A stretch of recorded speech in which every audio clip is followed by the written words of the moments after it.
कला संस्कृति जात जाति र धर्मले भरिपूर्ण देश हो हाम्रो। विविधताले भरिपूर्ण देश हाम्रो नेपाल आफैमा एउटा मौलिक विशेषता बोकेको छ। एकदमै गर्व फिल भइरहेछ। हाम्रो देशमा विभिन्न प्रकारका जात जाति छौँ, एकदम मिलेर बसेका छौँ, खुसी लागिरहेछ। कहाँदेखि आउनु भएको? हामीहरू काठमाडौँदेखि आउनु भएको। हजुर। हजारौं पोसाकमा सजिएका पर्यटकले तस्बिर लिने टिकटक बनाउने बहानामा चिया बगानको पत्ता तोड्दाखेरि आर्थिक हानि भइरहेको छ। बाह्य पर्यटक पनि उत्तिकै आउँछन् अथवा कम छ, के छ? बाहिरी पर्यटकहरू आफ्नो देशदेखि बाहिरको भनेको बाहिरी देशतिरबाट अलिक कमै छ। आफ्नो स्वदेशभित्रकै पर्यटकहरूको अलिकति ज्यादा आगमन भइरहेको छ।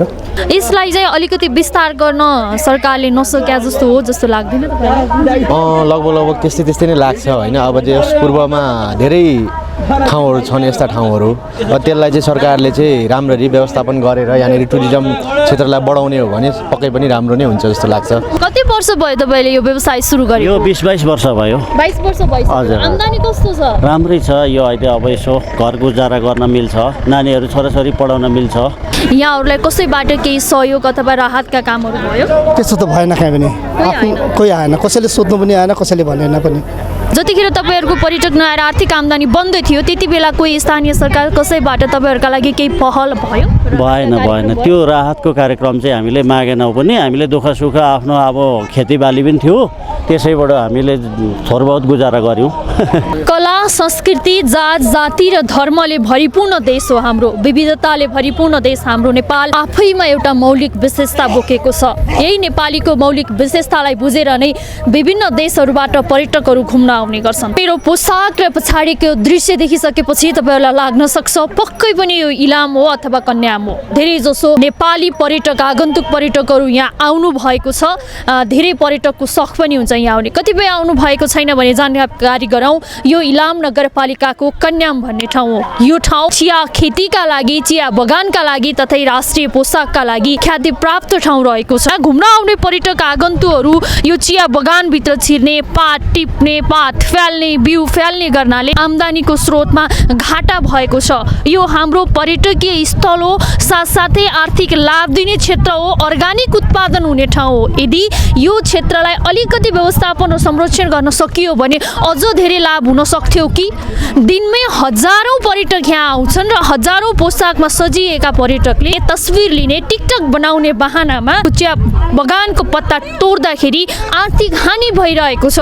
जसले योबाट घरको गुजारा चलाउँछन् उनीहरूका लागि समस्या भइरहेको छ। तपाईँ कहाँदेखि आउनु भएको? म इनरुवा, सुनसरी इनरुवाबाट। हजुर, पहिलोचोटि हो कि यो? म तेस्रोचोटि। अब तेस्रोचोटि यहाँ आइपुग्नु भएछ, तपाईँलाई यहाँको विशेष के मनपर्छ? मलाई हरियाली, मौसम शीतल छ होइन, साथीहरूसँग घुम्न रमाइलो। जो पर्यटकहरू अथवा नेपालमै रहेर पनि यहाँ कोही आउनु भएको छैन अहिलेसम्म यो ठाउँ घुम्नलाई, उहाँहरूलाई चाहिँ तपाईँ तीन पटक आउनु भएको छ, के भन्न चाहनुहुन्छ? राम्रो छ, आउनु एकचोटि होइन। पर्यटन अब बढाउँदाखेरि राम्रो हुन्छ नि त, नेपाललाई नै फाइदा हुन्छ, त्यही भन्न चाहन्छु। यहाँको अर्को महत्त्वपूर्ण विशेषता भनेको यहाँ घोडा चढाउने पनि गरिन्छ। तपाईँ देख्न सक्नुहुन्छ पर्यटक पछाडि घोडा चढिरहनु भएको छ। निकै खुसी मुन्द्रामा देख्न सकिन्छ। नजिकका पर्यटकहरू धेरै नै आउने गरेका छन्, त्यस्तै टाढाका पर्यटकहरू पनि यहाँ बाक्लो उपस्थिति रहने गरेको छ। आगन्तुक पर्यटकको सङ्ख्या बाक्लो देख्न सकिन्छ। यसले गर्दा यहाँका स्थानीयहरूलाई पनि आर्थिक लाभ भइरहेको छ। तर कोभिड-19 कोरोना भाइरसको सङ्क्रमण थियो, जति बेला मुलुक जटिल अवस्थामा थियो त्यति बेला पर्यटक आगन्तुकको सङ्ख्या पनि यहाँ शून्य जस्तो थियो।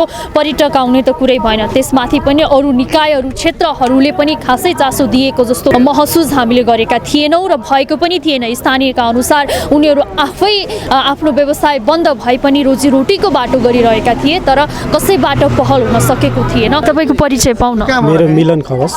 हजुर, अब यो पर्यटकको सङ्ख्या बढ्दै गइसकेपछि घोडा व्यवसायहरू तपाईँहरूलाई पनि अलिकति असहज परिस्थिति भएको छ होला होइन? अहिले चाहिँ कस्तो छ आम्दानीको अवस्था? अहिलेको पनि त्यति खासै राम्रो छैन। अहिलेको भनेको यो बर्खाको टाइमले गर्दा, झरी पानीको कारणले गर्दा राम्रो हाम्रो व्यवसाय चल्नु सकेको छैन। घोडा व्यवसायसँग त्यस्तै भइरहेछ। धेरै जसो पर्यटकहरू कुन समयमा बढी आउनुहुन्छ? धेरै जसो भनेको अलिक यो हिउँदो महिनामा, यो पानीको मौसम हटिसके पछाडि भनेको अलिकति पर्यटकहरूको आउने क्रम अलिक ज्यादा हुन्छ।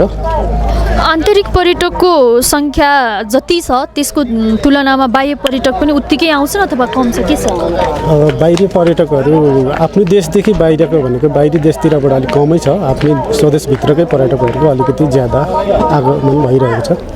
जस्तो यहाँ यसको आफ्नै पहिचान छ होइन, आफ्नै छुट्टै विशेषता छ, त्यस लगायत यस क्षेत्रमा चाहिँ यो ठाउँको थप व्यवस्थापन गर्नको लागि चाहिँ यहाँ अहिले तत्काल आवश्यक परेको कुरा के हो?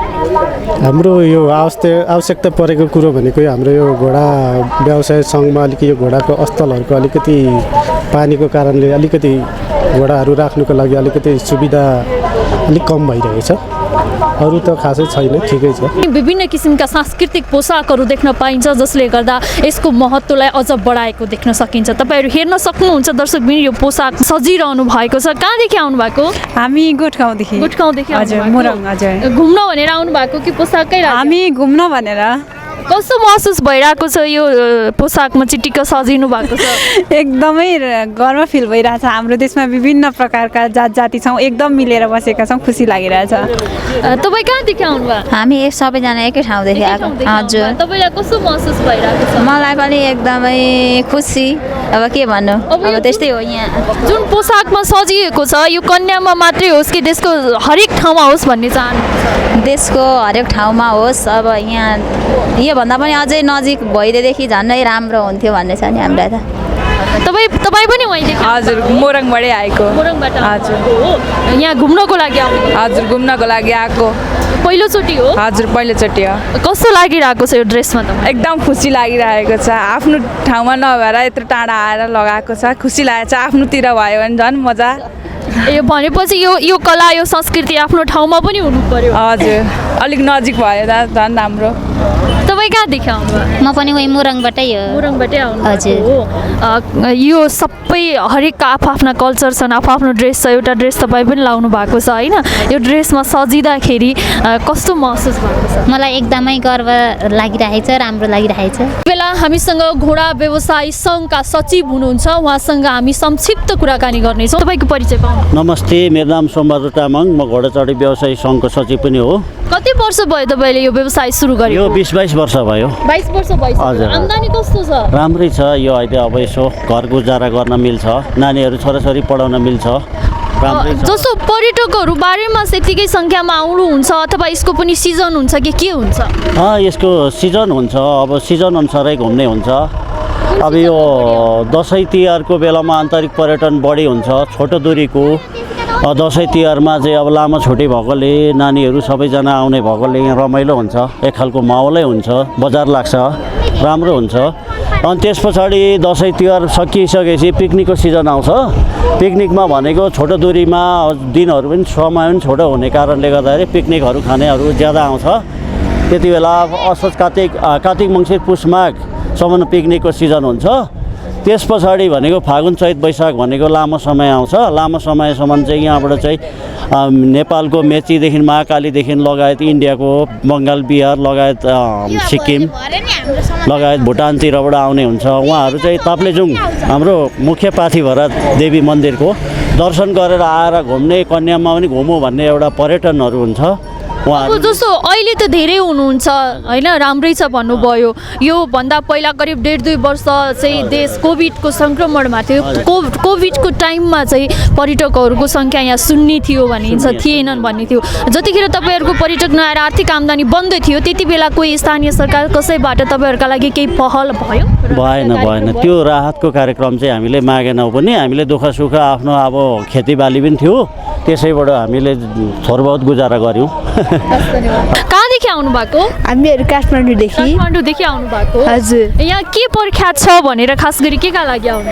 हामी यहाँ इलामको लागि आउनुभएको थियौँ, अनि इलामको फोटोसुट गरेर अनि घोडामा चढेर घुमिरहेको थियौँ। कस्तो लागिरहेको छ यहाँ आएर यो ड्रेसमा सजिएर घोडामा चढिरहँदा? कस्तो एकदमै रमाइलो भइरहेको छ? हजुर। तपाईँ कहाँदेखि आउनुभयो? काठमाडौँदेखि आउनुभयो? घुम्नको लागि नै यहीँ आउनु भएको हो? घुम्न नि यहाँ पाथिभरा माताको पाथिभरा मातालाई दर्शन गर्न आउनुभयो? मेरो नाम किरण हिङमाङ हो।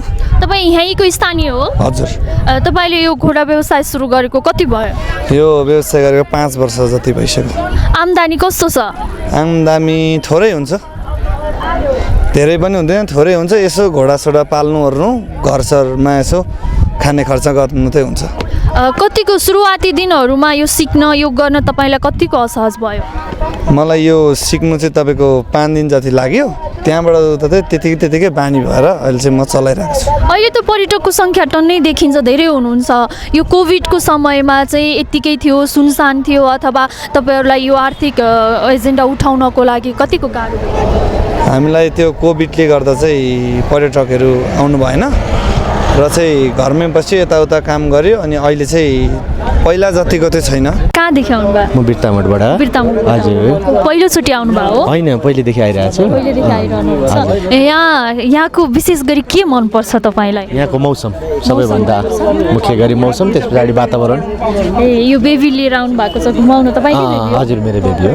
अब जस्तो यो इलाम चिया खेतीका लागि पनि पर्यटकका लागि पनि एकदमै आकर्षित ठाउँ हो यो होइन? कन्याम निकै लोभलाग्दो ठाउँ छ। यसलाई चाहिँ अलिकति विस्तार गर्न सरकारले नसक्या जस्तो हो जस्तो लाग्दैन तपाईँलाई? लगभग त्यस्तै नै लाग्छ होइन। अब चाहिँ पूर्वमा धेरै ठाउँहरू छन् यस्ता ठाउँहरू, त्यसलाई चाहिँ सरकारले चाहिँ राम्ररी व्यवस्थापन गरेर यहाँनिर टुरिज्म क्षेत्रलाई बढाउने हो भने पक्कै पनि राम्रो नै हुन्छ जस्तो लाग्छ। अब यो चाहिँ स्थानीय तहबाट, गाउँबाट, गाउँपालिकाबाट, नगरपालिकाबाट भएको कुरा होला अहिलेसम्म, मलाई जहाँसम्म लाग्छ होइन। तर यसलाई सरकारी स्तरबाट चाहिँ स्तर उन्नति गर्ने भनेदेखि यहाँको टुरिज्म क्षेत्र चाहिँ राम्रो भएर जान्छ जस्तो लाग्छ मलाई। यति बेला हामीसँग घोडा व्यवसायी सङ्घका सहसचिव हुनुहुन्छ, हामी उहाँसँग पनि केही कुरा जान्ने प्रयास गर्नेछौँ। कन्यामको सांस्कृतिक महत्त्व लगायत यहाँको आर्थिक क्षेत्र, वित्तीय कुरा र यहाँ सुधार्नुपर्ने कुरा तथा यस सांस्कृतिक महत्त्व बोकेको क्षेत्रको विकास गर्नका लागि अब के कुराको आवश्यक छ र प्रतिनिधिहरूले के गर्नुपर्छ? स्वागत छ यहाँलाई। हस्, धन्यवाद। जस्तो यो घोडा व्यवसायी सङ्घको तपाईँ सहसचिव हुनुहुन्छ होइन? अहिलेको पहिलो प्रश्न मेरो तपाईँलाई, आम्दानी कस्तो छ अहिले? आम्दानी अहिले यो अलिकति यो मौसमको कारणले आम्दानी अलिक घटेको छ है। योभन्दा अगाडि यो मौसम क्लियर हुँदा त राम्रै थियो जस्तो अलिअलि हुन्थ्यो। अहिले चाहिँ मौसमको कारणले गर्दा एकदम अलिक गाह्रो छ। जस्तो अहिले त पर्यटकहरू आउने सङ्ख्या छ, आगन्तुकहरू छन् होइन? अलि सहज परिस्थिति छ। जो घोडा व्यवसाय मात्रै गरिरहनुहुन्छ उहाँहरूलाई चाहिँ यो कोभिड-19 को सङ्क्रमणको टाइममा पर्यटकहरू आउने थिएनन्। त्यस अवस्थामा चाहिँ यहाँहरूलाई कसैबाट केही सहयोग अथवा राहतका कामहरू भयो? त्यस्तो त भएन कहीँ पनि। कोही आएन, कसैले सोध्नु पनि आएन, कसैले भनेन पनि। अनि हामीले आफ्नो जस्तो छ घरको आर्थिक अवस्था होइन, त्यसरी नै हामीले जस्तो चिजहरूलाई बचाएर राख्यौँ, खुवाएर राख्यौँ, त्यस्तै छ। अब यहाँ तत्काल आवश्यक परेको कुरा के हो जस्तो लाग्छ? तत्काल आवश्यकता पऱ्यो भनेको अब यहाँ देख्नु भएको छ त्यो रिङ रोड अलिकति खोलिनु पऱ्यो होइन, अलिक सफा हुनु पऱ्यो होइन यहाँ। अनि हाम्रो यो बस्ने स्थलहरू छ घोडाहरू बस्ने, त्यसलाई चाहिँ एकदमै व्यवस्थित हुनु पऱ्यो।